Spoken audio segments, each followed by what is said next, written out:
And we are live. Good evening, everyone. Welcome to another live chat, or the weekly live chat. And we have a lot to talk about. We have a Arctic front, which we're going to cover.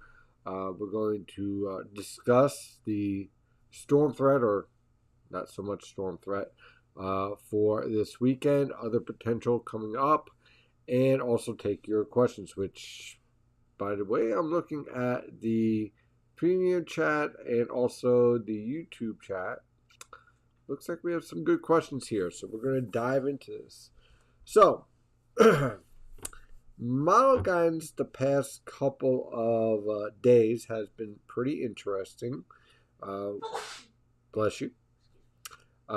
We've been dealing with an Arctic cold front that is going to be moving through tomorrow, and that is setting up. Let me pull this up.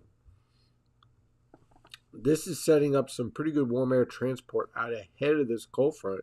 We have temperatures in the 40s. Yeah, by this time tomorrow, we're going to be about, maybe about 30 degrees colder. Yeah.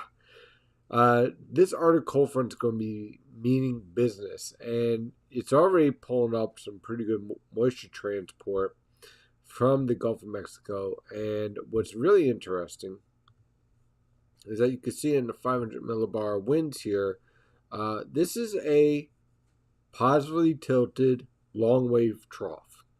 And that's going to be important when we're discussing the storm potential for this weekend, or lack thereof, based on the latest model guidance.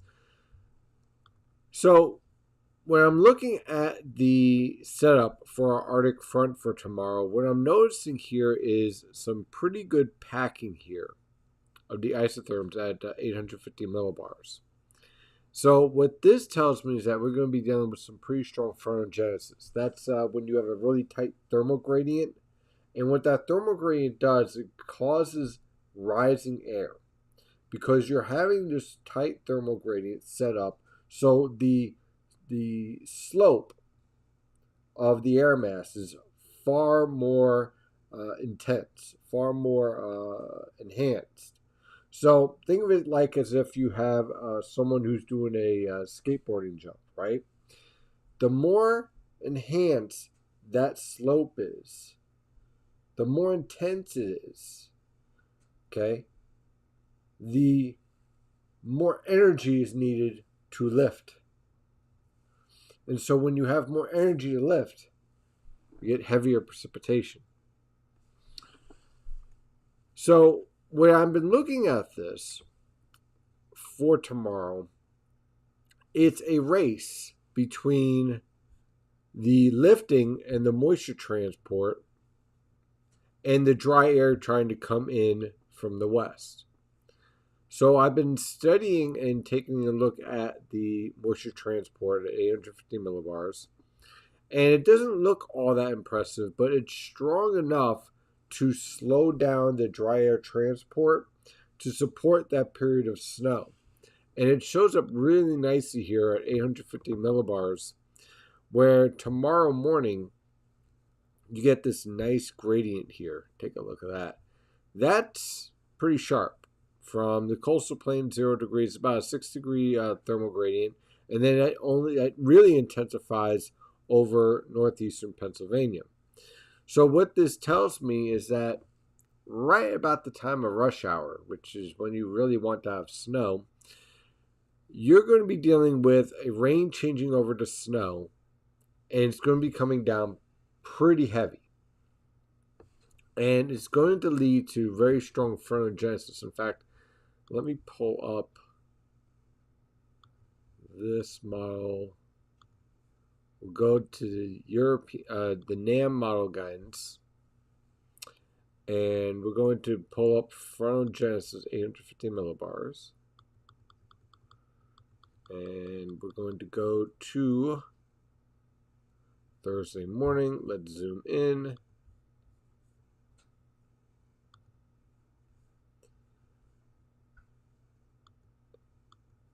Okay, so there's our frontogenesis.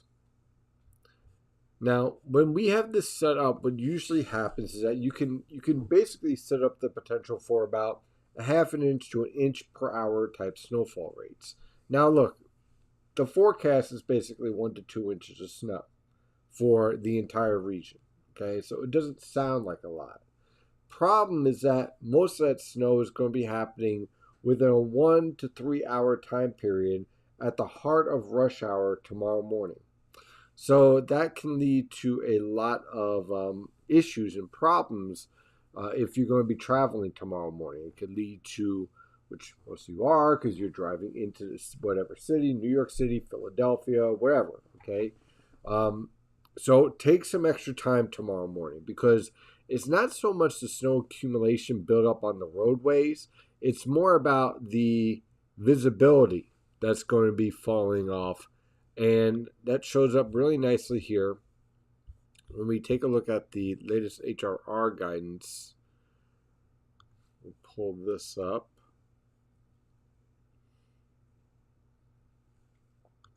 Go out to 23 because the 0Z is still coming out. Now you see this right here. Okay. This signature right here. You have your cold front sliding on through right about here. There is that slope. You see how the precipitation's enhanced right here? What the model guidance is trying to show is that really intense slope in the temperature regime. So let's see. Okay, perfect. So normally with a cold front, the slope is like this, right? Not too bad. Your warmer air is trying to push up against the cold air. The cold air is trying to drive the warm air out. So you get your precipitation. This time, tomorrow, it's more like this. So the lifting is more enhanced. So as a result, you get a more enhanced precipitation rate. And that happens just as this changes over. Now, you guys who do snow removal, I've been getting a lot of questions about this. Okay, how do you prepare for this? Well, here's the thing. While temperatures are crashing behind the cold front passage, you're still starting off in the mid to upper 30s. And then you have to cool off the boundary layer. Now, the intense lifting and the intense precipitation rate here is going to cool off your boundary layer in order to allow for snowfall accumulation to occur pretty quickly. But at the same time, if you have any type of treatment down, you should be able to limit snow accumulation, just make it slushy on the roadways, whereas your cold surfaces will pile up snow, like I said, about 1 to 2 inches. You could pull off 3 inches in a few spots. And where that will happen is basically right in here, right in the areas where you get this enhanced snowfall.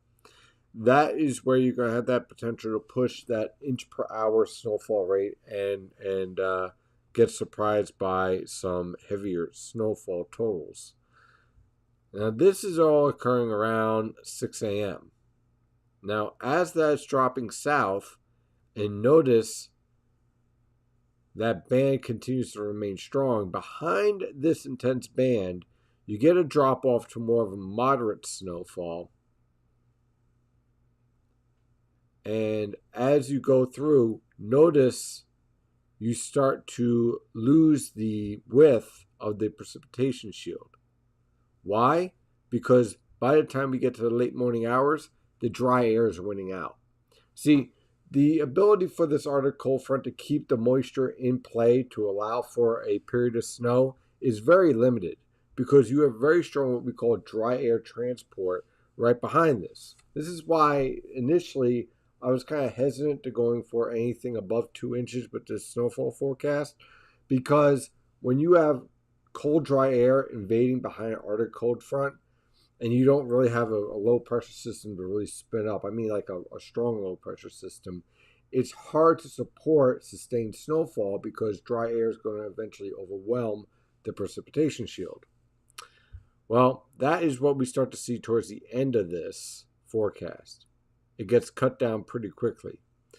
By about noon, most of this is done, okay? I say by 2 o'clock, you're going to see sunshine. But tomorrow morning's rush hour, tomorrow morning in general, especially after about 6 a.m., it's going to be pretty snowy around here. So just be prepared for that. So I'll answer your questions about the Arctic cold front after I go through a couple other things, which comes down to our storm or non-storm, depending on how you see it, for this weekend. And what I want to do is pull up here the winds at 500 millibars. So here is our setup here. And let me make sure it's on HD. Okay. We have a very weak negative NAO signature here. Very, very weak. Okay. And that, as a result, isn't strong enough to slow down this pattern, which is why we've seen storms track to the west of us, to the east of us. We've had one pretty good snow event, but other than that, we've had a lot of misses, which I warned about leading into this winter because, and this is again why some people should not have mentioned 1995-96, because that was a perfect pattern. This is what happens when you're just off by just a little bit. I mean, just a little bit. Not by much, just a little bit. And so that is what's happening with our storm threat for this weekend. You have this short wave up here, right here. You see that little kink right there. That's the polar short wave. Down here's the subtropical short wave.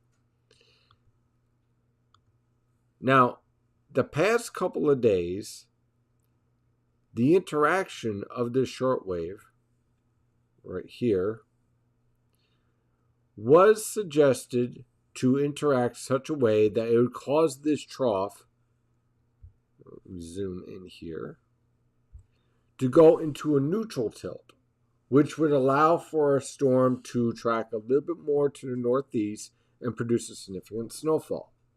Now, the GFS, which quite frankly has been doing a much better job over the past past two storms,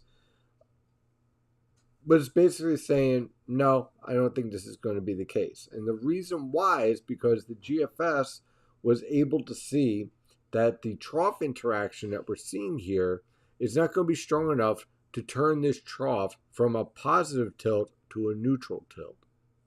So as a result, all this lifting gets forced out into the Atlantic rather than kind of creeping up the East Coast.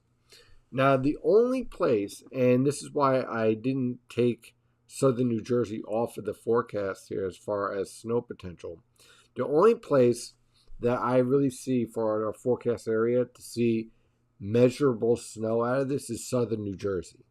And I'm not moving off that just yet until I see the 0Z guidance, just to basically lock this in. Because there are some hints of maybe a backing a little bit of the northwest, a little bit more expansion of the precipitation shield for locations like Atlantic City, but especially for like locations like Wildwood, Cape May, those locations, to get a nice little surprise snowfall. Sounds familiar? It's very similar to the scenario that we saw a couple of weeks ago to kick off our active winter weather pattern, our South Jersey slider, surprise, whatever you want to call it. So I'm seeing very similar signals here with that, where within 48 hours of the storm event, we start to see a little bit more expansion of the precipitation shield in the model guidance. So I'm kind of waiting to see if that gets fleshed out or not, because this lifting here should be close enough to support at least maybe a 4 or 5 inch snowfall. Now, if you see this trough being more of a positive tilt and all this lifting here is more focused down out here, then forget about it. Everyone's just either dry or flurries, okay? But this is all because the interaction here, which starts to play out, here's our short wave in the subtropical jet stream. Here's our polar short wave. By tomorrow night, this is when they're supposed to interact. In previous guidance, what you had set up, in fact, let me see if I could show you that real fast. because it really does illustrate the point of how you have to have, in a pattern like this, you have to have everything play out perfectly. Okay, so this was the forecast that was giving us a impressive snowfall event. Notice in this solution, polar shortwave comes in, interacts with the shortwave in the subtropical jet stream, really intensifies, goes into a neutral tilt. Boom, there's our snowfall event. Now, that interaction is happening too late, and basically it's maturing when it's out in the Atlantic. The GFS had some issues because it was shearing this trough apart, which was a wrong solution. So it was right for the wrong reasons. Now, in fact, here, let me go to this. Now, both models support the idea of a trough interacting and starting to phase, just happening too late. Whereas the GFS earlier on, a couple of days ago, basically didn't have this trough at all. So the interaction, the timing here is what's causing this to not be a snow event and for us to miss out. Would it make a difference if we had more high latitude blocking, like a negative NAO or something of that nature? Absolutely. If we had a strong west-based negative NAO, we'd be talking about 3 or 4 winter storms back to back. That's also called 1995-96. It's a perfect pattern. Okay? This is why I warned you guys ahead of time, don't look for the most extreme solutions. Or in other words, the most extreme winter weather pattern. Because they're rare and historic for a reason. Because they're rare and historic. And it's really, really hard to pull off. Now, the next threat that we're going to be keeping an eye on is for around Wednesday. Now, this has my attention because of what I'm seeing here in the ensembles. First of all, again, model guidance this far out is going to be showing a lot of different solutions over the next couple of days. But what I am keeping an eye on, and we'll pull up the ensemble guidance here. Actually, wrong one. Here it is. For 12Z, there's our storm. This is why I really cut down the totals for Saturday's event, because even the ensembles is way south and east. But then our next storm on Wednesday, well, all of the solutions are way off the coast, well south and east of the operational. So this tells me like we should probably keep our eye out for this one as a potential snowmaker. And then the 18Z guidance, again, same solution for Saturday, well south and east. But again, watch out for Cape May. And then here comes our next storm threat coming in for Wednesday. Setting up down here, ready to ride up the coast. These solutions, by the way, are all going to be rather progressive, fast-moving, because of the lack of high latitude blocking. And then finally, I just want to touch on the winter pattern overall. I know premium members know this already, so I'll just go over this. What I'm watching out for is for the beginning of the polar vortex starting to consolidate. Over the past couple of days, over the past couple of weeks, should I say, we've had a stretched polar vortex. And that has led to cold air coming in and for us to be in this active winter weather pattern. I expect that to continue to be the case through early February. But eventually, by the time we get to the end of this month, I think we'll see a consolidation of the polar vortex, and that should lead to a more of a milder weather pattern showing up by the middle of February, which is typical for La Niñas. La Niña winters, what I typically look for, and I mentioned this in the winter forecast back in October, I focus for your best potential for snowfall between late December and mid-February. In El Nino winters, which we may have next year, I look for the best potential from early January to early March. Okay? Especially, actually, no, let me fix that. Mid January to early March. You can get sometimes around early January, but it's more difficult to set up. But that's when I usually see that scenario in El Ninos. In La Ninas, it's more compacted to late December to mid February, which then translates to our warm, mild weather pattern and early start to spring for the second half of February and into March. And so all that is driven not by so much tropical forcing, but more of what's going on with our polar vortex. And again, we'll have to keep an eye on this. If this becomes more disrupted and warped by the end of this month than what we're seeing here in the Maldives, then that would lengthen the time period for the potential for winter storm impacts. But I think I would say by February 15th, now through February 15th, is going to be your best potential for some winter storm potential. That doesn't mean you are going to get a ton of snow in your backyard, but it means that the potential is there. Then after that, I think we start to slacken off, and I think we start to transition more to a warmer weather pattern, and most likely the southeast ridge starting to pop up more and more once again. So that's kind of all my thoughts on this weather pattern. I'm going to take your questions, of course. As always, we're going to start off with the premium chat, and then we'll go through the best questions, which, wow, it looks like we are very busy here on our YouTube side as well. So I'm going to handle the premium side first, and I'll get to your YouTube guys as well. Okay, good to be back, Jeffrey. Thank you for coming back and being a premium member. Always appreciate it. Rob Allen asks, okay, evening all. Steve, I have 2 questions tonight. Just 2? Okay. My first one is regarding the overall winter pattern. I know the forecast this winter was built around stratospheric conditions and sustained high latitude blocking. That is true. It feels though this blocking has been more transient, especially at more amped events, either sliding to west or east due to the NAO phase. Has it been more transient than expected? No. The transient aspect of the high latitude blocking was built into the forecast. And this is why I continue to harp on the idea of transient cold air. Okay? It's directly connected to the high latitude blocking regimes.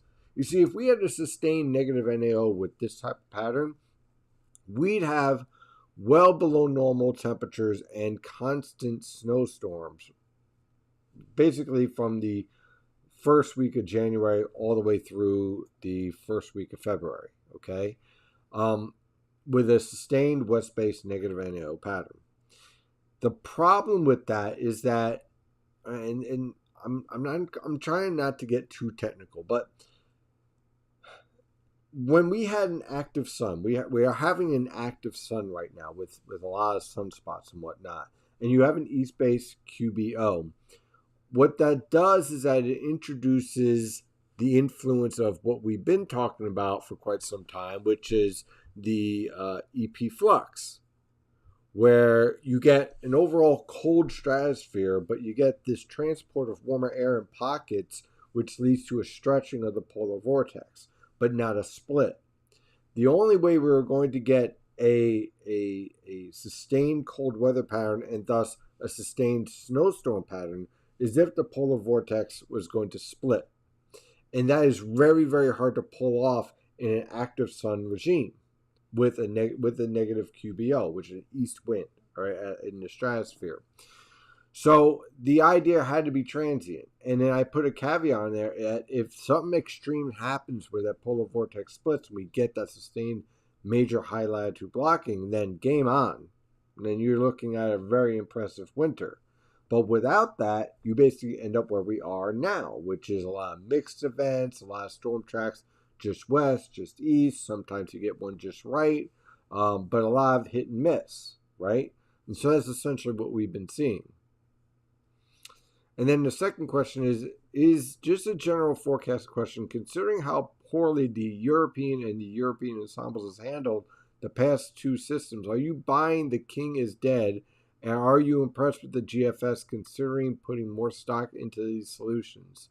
I know you aren't the biggest fan. Okay. When I look at model guidance, all right, it's not so much I don't like the GFS.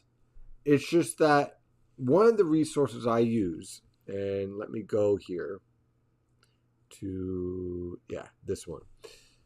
Okay, this is the WPC NCEP website, okay, and they give you like these discussions, and one of them is the extended forecast discussion. Now, what I focus on is the discussion right here.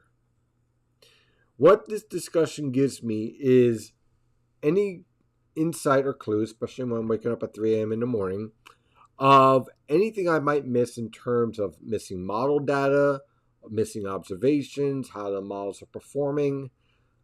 9 times out of 10, it's the GFS model that is being removed from their solutions and the European being leaned upon.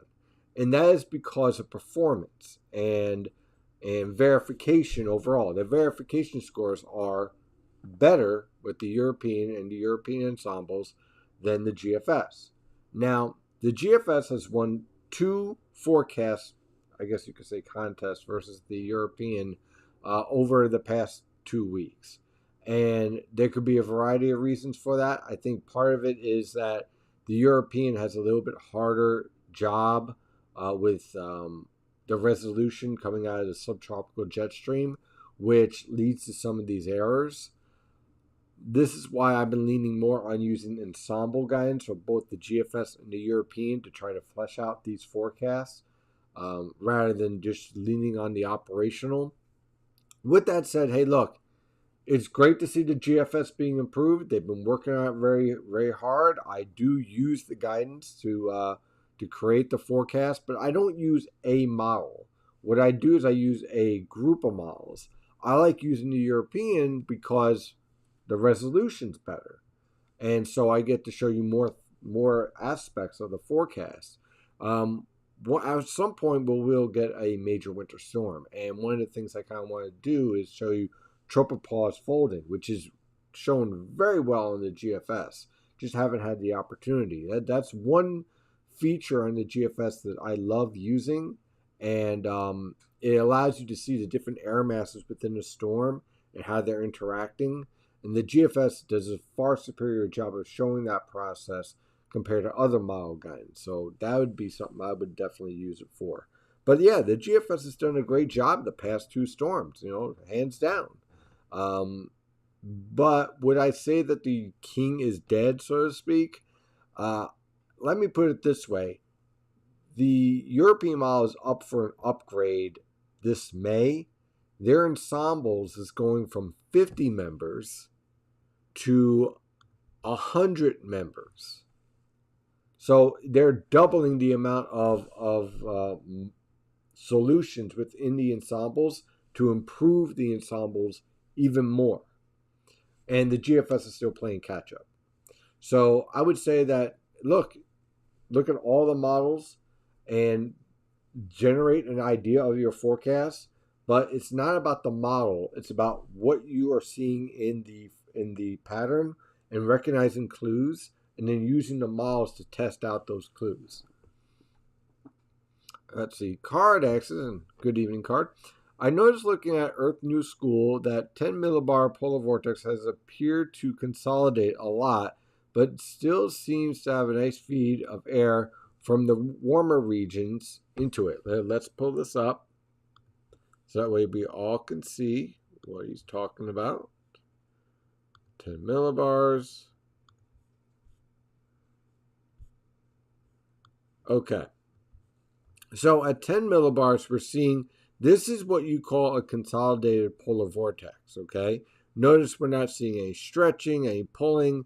And what happens is that at 10 millibars, this takes all the cold air and basically locks it up around the poles, all right? There's no way for it to drop down into the mid-latitudes in this setup.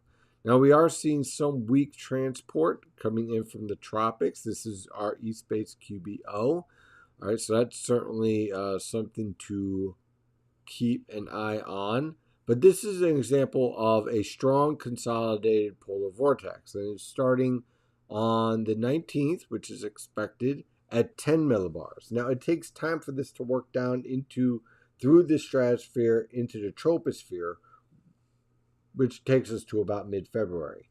But this environment is what makes me think that, hey, look, probably by about mid-February, pretty much winter's going to be done, I think. Unless this changes, but we'll have to keep an eye on this. Let's see. Also, 70 millibars seems very stretched out and weak. That's a great question. Here we go. So here's the other. All right, so now we see 10 millibars. Now, here is 70 millibars. Notice this is far more stretched out. It's far more disrupted. This feature influences our weather pattern than the one at 10 millibars. But the 10 millibars basically tells us where the weather pattern is going in terms of stratospheric influence. So 10 millibars is consolidated and strong. 70 millibars is still warped. At 500 millibars where we're at is still warped and thus still a cold weather pattern. But this kind of gives you an idea of where we're going in our weather pattern.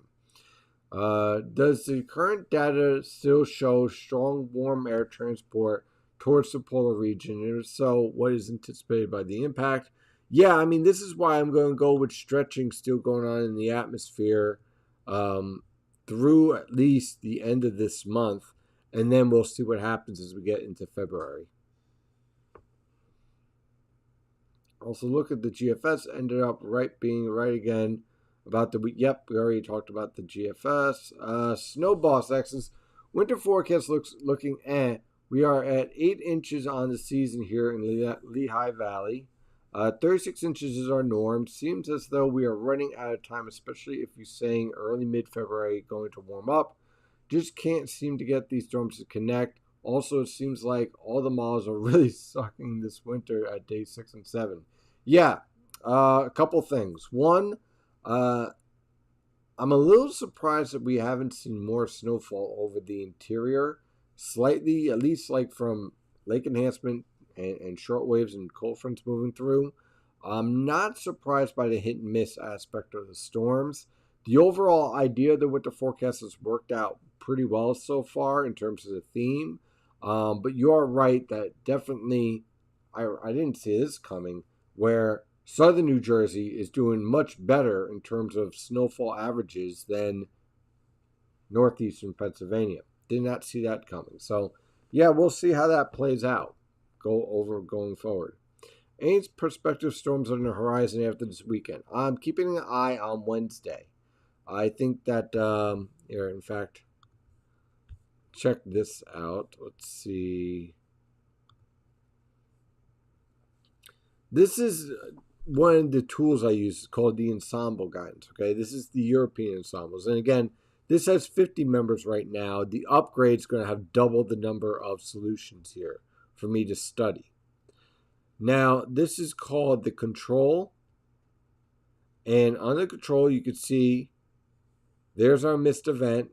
And what I would do when I'm forecasting is that then I'd go through each one of these solutions and see what the differences are and see what the potential is and what shows up the most frequently. So I would sit here during the morning, count them, look at them, see how they come about. We won't do that now because that would take about 2 hours. But that's how you start to use the ensemble guidance. Now, by the time we get to Wednesday, there is this solution here. It's showing up here where the cold front is sliding through. We have this low pressure system right here.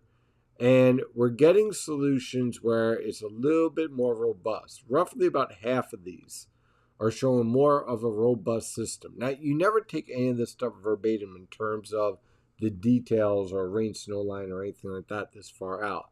But there's clearly a signal showing up for around Wednesday of next week for some sort of event to play out. Who gets what, how much, when, where, don't know yet. But there's clearly a threat. What's the confidence level for this weekend? Rising to a miss. I'm still keeping an eye on southern New Jersey, but I am pretty confident that Poconos, northwestern New Jersey, New York City Metro, not much really to write home about. Same thing for Philadelphia Metro. Looks like maybe just some flurries, if that. Will it get cold enough fast enough tomorrow morning for the rain that falls and the water it leaves to flash freeze? Yes, I'm very concerned about that. Here, let me pull this up. Let's see. 2-meter temperatures here. Okay, now check this out. As that cold air is coming in, our boundary layer is slowly cooling at first, and our precipitation is still hanging on. Now, this is because we have a elevated relative humidity or elevated dew points, which is slowing down the cooling process here. But then once the dry air comes in, this type of cold air that's up in northeastern Pennsylvania drops in. So by noon, you start to get this process to work in and start knocking these temperatures down. And then in the evening, it really starts to crash. So any type of wet roadway here, I'm concerned about some slick conditions. So I would definitely be prepared for that. Not a flash freeze, but definitely just be aware of some slick roadways. Let's see here. Aaron asks, I am flying in tomorrow night at 7 p.m. So I guess I am good. Yeah, you're fine with 7 p.m. You're fine. Wind shouldn't be an issue either. Chris asks, I do not think Philadelphia is going to get average snowfall with all these misses, and one factor ruining the setup. I have never have before seen a strong warm up off the Atlantic, usually cold gobbling cooling things in the summer, ruining a snowfall. I just don't think Philly is going to get snow much. All right, so the funny thing about snowfall averages is that sometimes all it takes is one storm. Just saying. Someone just said that on YouTube. Yep. So I'd be cautious in making any predictions about who will be average and who won't be until we get to the end of the season. I can count numerous winters where it looked like below average and all of a sudden, boom, average to above. All you need is one or two storms, and there you go. But I understand that your point of view and your frustration in this scenario. Will it be more difficult to pull off? Perhaps. Weekend, so we go from way too early interaction on Sunday night, pulls the lows too far west, yes, and now it's too far east. This is the nature of a pattern with a weak high latitude blocking regime. Unfortunately, everything needs to be perfect, or you don't get anything at all, or you don't get the solution that you're looking for, which is a lot of snow. We will be lucky to reach average snow then. No, we'll see. Snowball says, you say rare and historic, but we aren't even going to be close to average. Again. All right, so what I mean by rare and historic is that the type of winter weather patterns where, again, unfortunately, somebody had to go run around and say 95, 96 is a pattern that you would compare it to. So everyone's looking for this pattern, okay? That pattern where you get snowstorm after snowstorm after snowstorm is very, very difficult to pull off.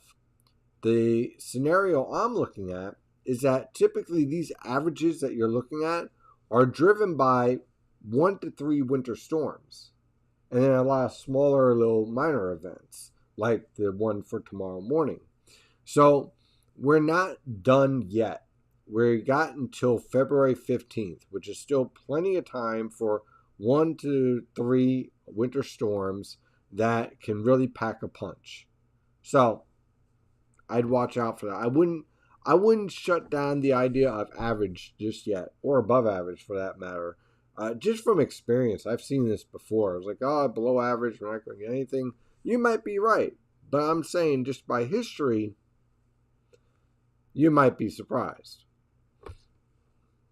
I moved back to the mountains, but there's a lack of jobs, usually in mountain regions. I have to stick to the cities. I like snow too, but, income's important. Could this weekend's miss help enhance blocking for stuff going forward, or is one of these storms helping with blocking unlikely? I don't really see the storm that's missing going to enhance the blocking.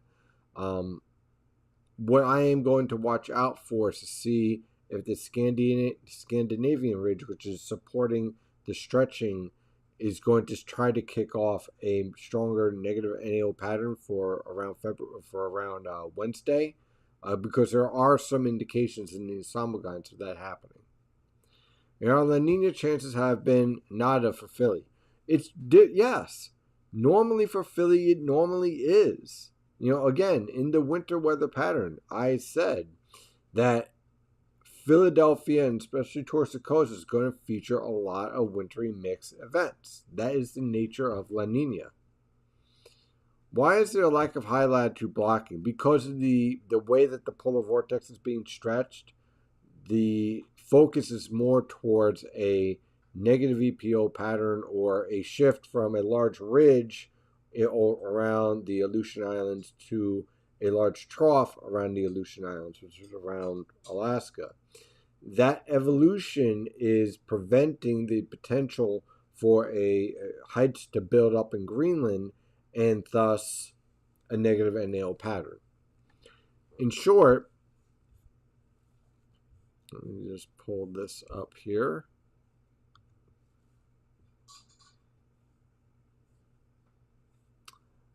Because this upper level low is sitting right up here rather than down here, because of the nature of the polar vortex stretching, this ridge isn't able to build into Greenland as much as you would like. So as a result, you end up with this more displaced negative NAO pattern. If this upper level low, which is a reflection of the polar vortex, was able to drop down towards, let's say, the southern portions of the Hudson Bay, this ridge would build in. Boom, there's your weather pattern that you would love to have. As you can see, while plenty of cold air will be funneling south, there simply just is not a support to get that ridge to build into Greenland. And so what you end up with is plenty of cold air, but not the high latitude blocking that you're looking for. Chris, I'm kind of hoping the eruption thing doesn't hose my sunbathing summer. The eruption, I was wondering if someone's going to be asking about that with the volcano. That is going to be very interesting to observe. The sulfur dioxide that's being sent out into the atmosphere has now exceeded 30,000 feet, which is what I've been looking for. It's going to be a short-term climate influence, but I would not be surprised if we start seeing influences of a cooler weather pattern and a more enhanced polar jet stream for this summer. And it's something I'm really trying to toy with and figuring out for the spring forecast and the summer forecast of how that volcano is going to be influencing our weather pattern, not only for the spring and summer, but going into next winter as well. So I'm keeping an eye on it, and there are scientists who are studying it who are far more versed than I am in how the volcanoes impact climate. And some are not as impressed, some are. So there's a lot of debate, and a lot of that debate revolves around, okay, how much is actually going to be continued to be expelled, and how much is that going to influence the weather pattern overall. But we're moving in the direction of greater influence. I note that space weather had a bit of a stratospheric clouds, which form at extremely cold temperatures. Was talking about that. Okay. You mentioned the other day about volcano possibly having an effect on the winter pattern next year. Yes. Don't know much more details on that. So we have to wait. Transient, so far that's going to cost Philly even getting to average. Okay, Chris, like I said, well, we already touched on that. So, hi. Anyway, the Saturday storm trends north into central Jersey. Doesn't look like it at this point. I don't really have any data to support that evolution. And that is because of the nature of this trough. See, when you have a trough signed up like this, positive tilt, that means all your lifting gets focused out here. If you have a trough that is neutral, then all your lifting is focused here. Negative, all your lifting is focused here. And it becomes enhanced. So this is the wrong trough axis to support a potential trend to the northwest in terms of the snowfall. In the 0Z guidance that comes out, if we start to see this trough more neutral, okay, where it's more north to south, the axis, then you can talk about a northwest trend. But until we see that in the guidance, which thus far we are not, then you really can't make an argument for it. Let's see here. It seems crazy to realize we're all on a spinning ball with all this going on, spinning around. Yep, that's true. Early thoughts about the summer pattern. If I think that I don't think we're going to see an El Nino yet. I think we're going to see basically a neutral tropical forcing. I'm curious to see where we are with the state of the PNA. I'm not the PNA. The waters around the Gulf of Alaska. If they remain cold, look for a hot summer here. Okay, so a negative PDO. That's what I was thinking. Always bring up hope for snow. Yeah, I put my money on non-snow. Okay, Chris. I got a question, and this is probably going to get me in trouble. Why is it that the people who get the most emotional about snow tend to be from around Philadelphia and southeast Pennsylvania? Now, look, I get a lot of requests from people in Long Island, northeast New Jersey, whatnot, but the most pessimistic tends to be around southeastern Pennsylvania. I don't know why. They're very, very emotional attached to it, and I appreciate it. I don't know why. I'm just curious about that. Let me know. We have had a couple of recent years where we hit average or above average snow due to one blockbuster storm. Exactly. Which will melt in 3 days anyhow. Well, yeah, we're in a temperate climate, guys. The snow is going to melt and relatively quickly. It's very, very rare to have snow for the entire winter, despite what Hollywood thinks. Mountain comment was my friends in Asheville already got a foot of snow. Snow boss, I disagree with the one storm can make an average, but I have been watching this winter season from November, and one of the main points you have been saying for weeks is because La Nina, we aren't going to see any blockbuster storms.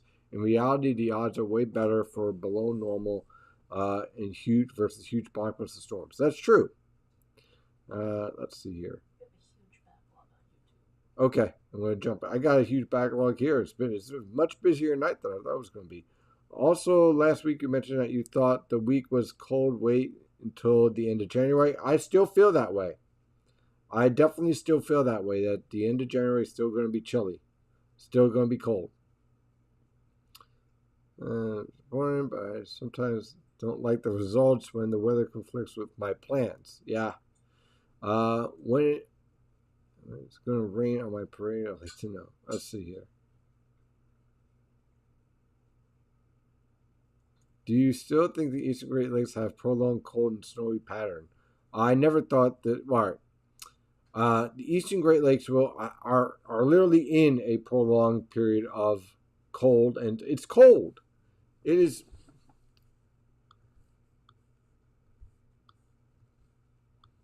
You have an Arctic cold front moving through, and your temperatures are falling through the 20s. It's been cold, aside from the past couple of days because of the Arctic cold front.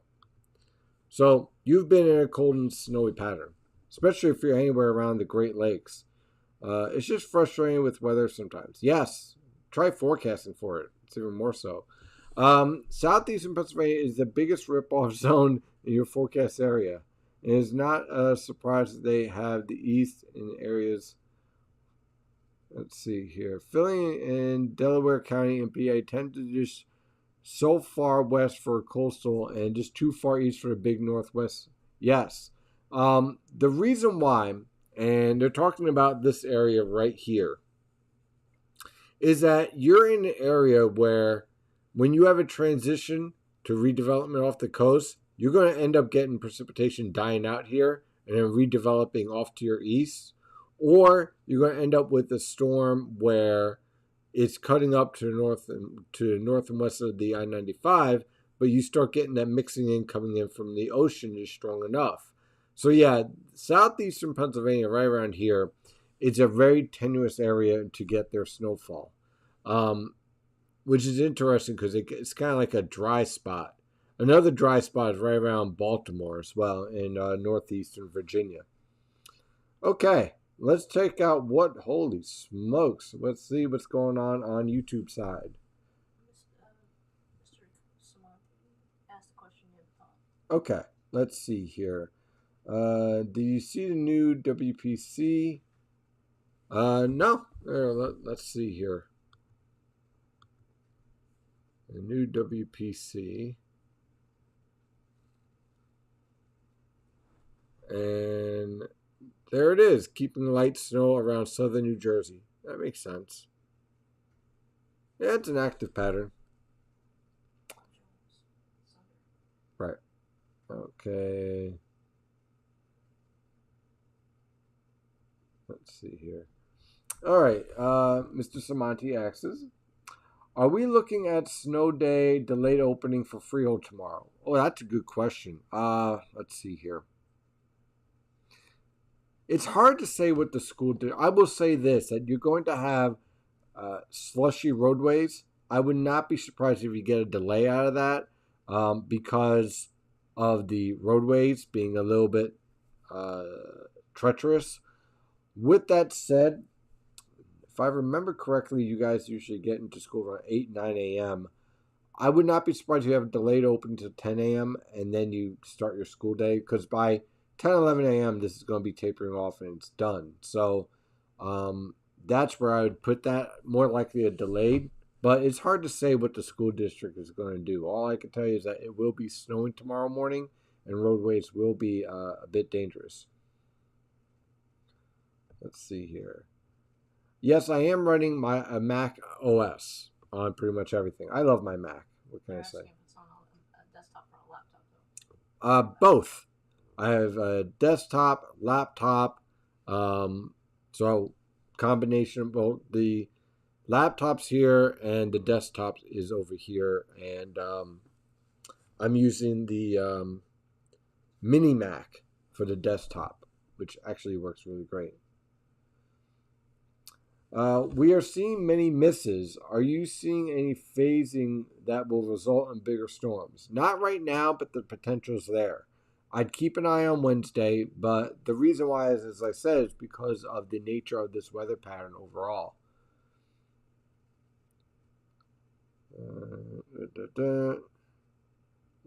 MJO looks to go back to phase 6, 7 again after going into neutral circle. Any thoughts on how it will impact the overall winter?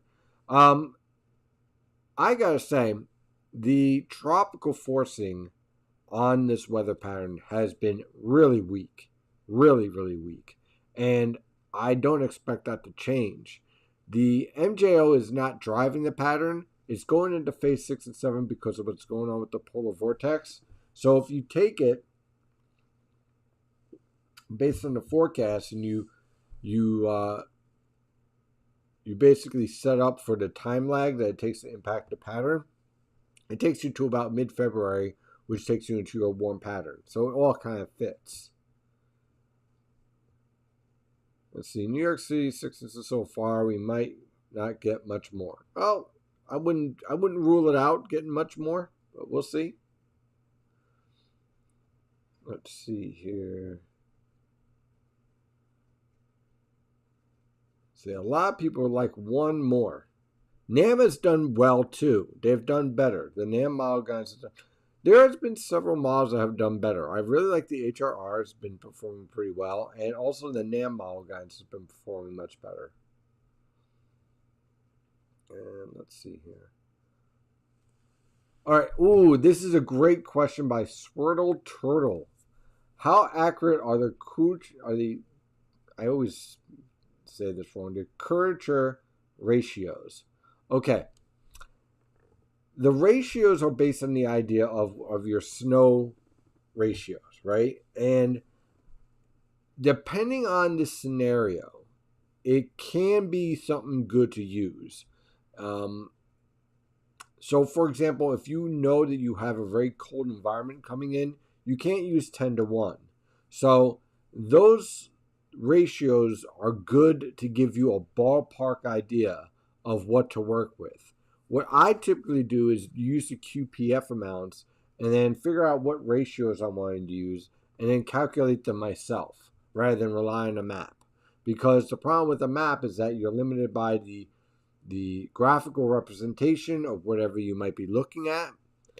So you might be limited on ratio, not ratio, the resolution. That's what of whatever you might be looking at. I rather go with the hardcore data, which is take the QPF and then multiply that by 10 to 1, 15 to 1, whatever you think it's going to be, and then create that boundary basically of what your snowfall potential will be.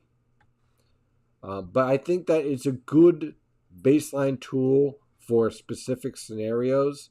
I am not as impressed with it handling mixed precipitation events, but I think it does an excellent job where you have very cold air in place. So if you're looking for a 15 to 1 or 20 to 1 ratio, that's a good tool to use to see where your ballpark is.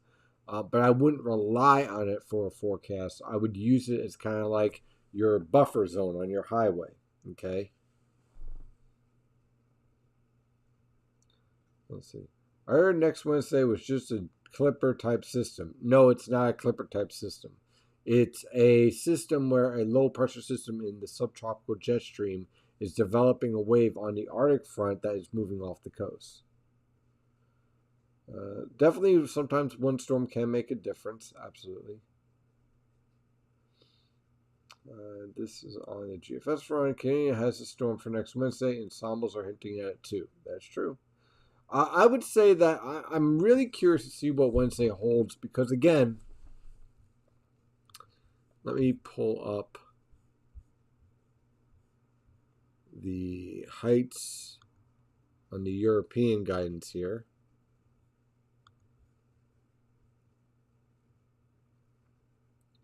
And there's the weekend. Now, here is the Wednesday time period.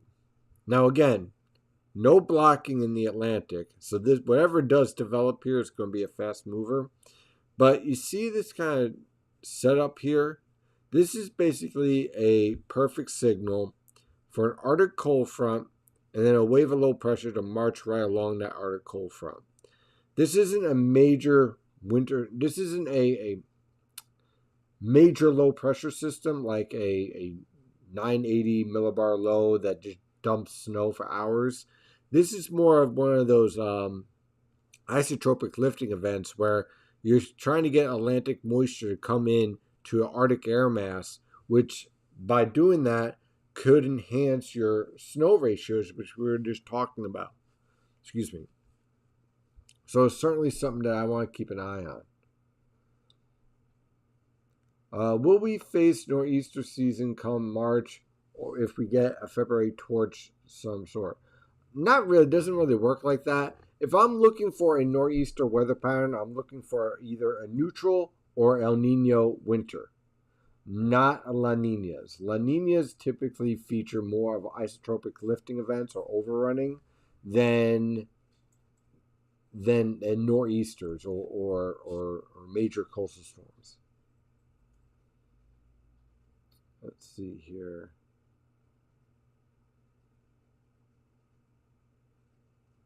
Okay. A few weeks ago, you don't see any blockbuster storms this winter.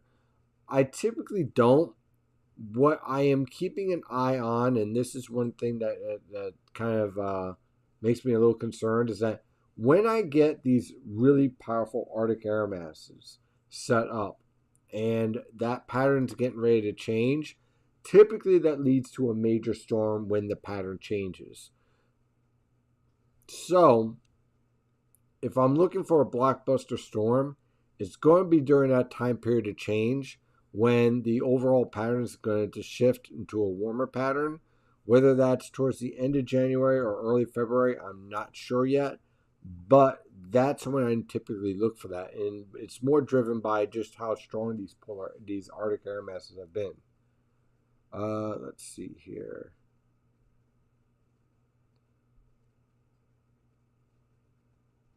Let's see.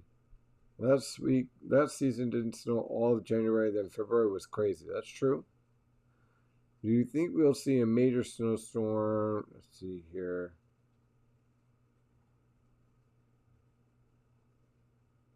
Okay, the snow event for tomorrow is 1 to 2 inches. You might see isolated 3 inches. Whoever's going around saying that we're going to have a big snow tomorrow, there's literally no data that supports that. Let's see. I'm catching up just to see if there's anything. There'll be any snowstorms over a foot.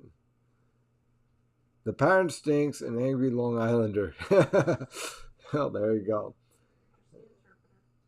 Let's see. Thanks, Steve, for your answer about for school closings or delays. Best to you and your family. No problem. You had 8 to 10 on 2 storms ago. Let's see here.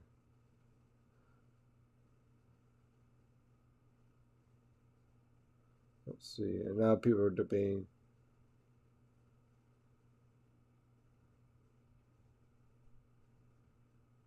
Let's see. Temperatures here in Lehigh Valley are 4 degrees lower than the hourly. Do you think that will start as rain tonight? Yes. Here's why.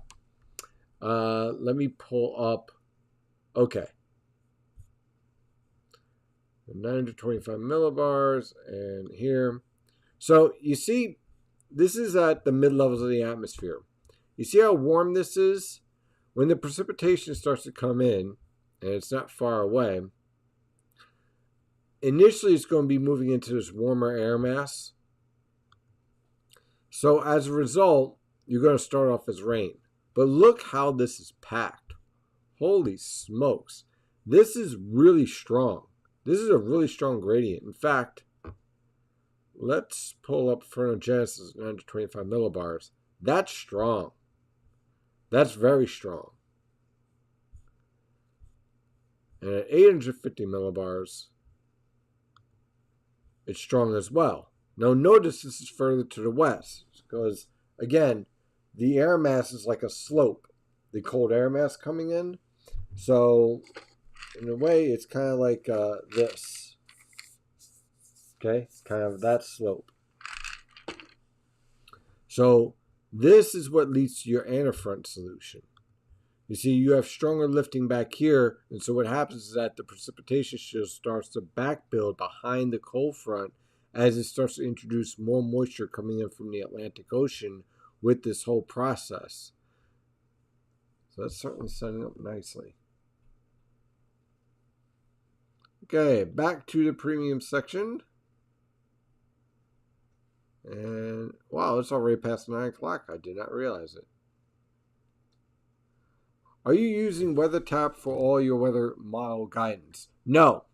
I use WeatherTap for a lot of my observations, especially radar. For my model guidance, I actually use a combination of Tropical Tidbits, weathermodels.com, and then NOAA, like the SRF plumes and stuff like that. Let's see here. Also, I have heard the speech about I-95 corridor and the geographical differences. Again, I love to move to Lehigh Valley or out where the weather happens after I'm retired. If I'm going to move someplace for the most snowfall, if you're looking for the most active weather, I would go either to northeastern Pennsylvania or northwestern New Jersey. That's where I would go.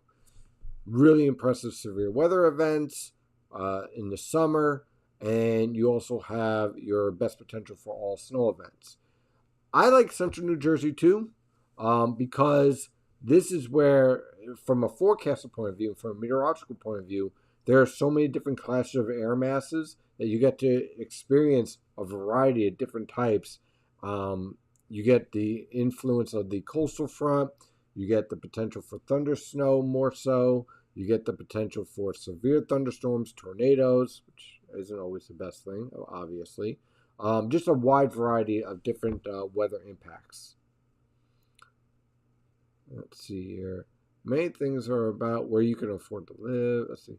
I'm in eastern suburbs of Cleveland, and we got over 15 inches from the past storm. See? There you go. There's your snow.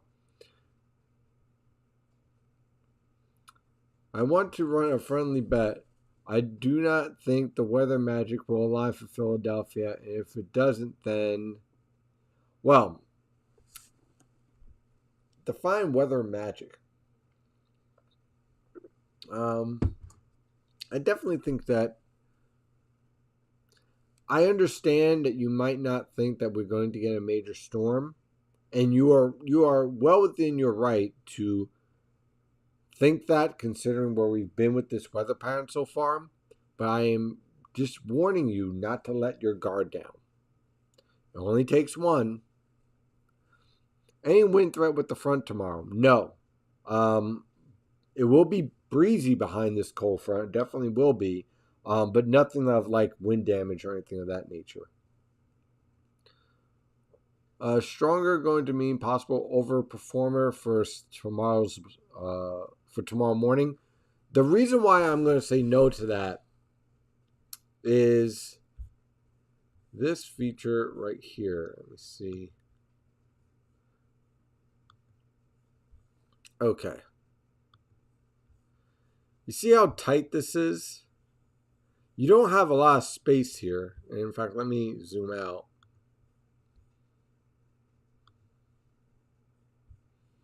If I can. Okay. This is our moisture transport. We're not dealing with a full developed storm. And so we're limited in the amount of time that we can actually get snowfall to pop in here. So given what we are seeing with the guidance, and let's see if we got new HRR guidance, just to kind of make the point here.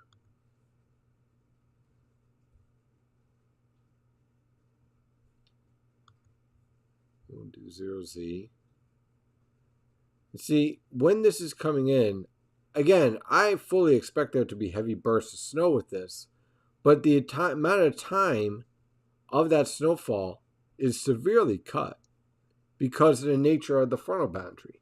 We're not looking at it like an intensifying storm or anything of that nature, just the evolution of antifront and the cold air trying to come in as the moisture is leaving. Let's see. All right, it is 9:08, and I'm starting to lose my voice a little bit. I can already feel it. So I am going to cut it out for tonight and rest up. Now, I just want to, again, for tomorrow morning, if you're traveling, especially some of you school teachers out there, okay? If you have to come in at normal time, I would strongly suggest that you give yourself extra time to get out, to get to school or to get to work, wherever you might be going. This is an event that's not a heavy snowfall event in terms of amounts, but more so the intensity of the snowfall and the ability to reduce visibility. 2 inches of snow on the roadways can still do quite a bit of damage and quite a bit of issues in terms of slick and icy roadways. So use caution, drive carefully, and give yourself a little bit of extra time. With that being said, if you have treatment on your walkways, driveways, and on the streets, for the most part, you should be okay if you just use a little common sense and drive slowly. So that's it for tonight. I am going to pack it in. Thank you, as always, for hanging out with me, talking about the weather, and asking excellent questions. Really, I do appreciate it. Again, we will focus in on our next storm, maybe for next week, in the middle of next week on Wednesday. Have a wonderful night, and as always, stay safe out there.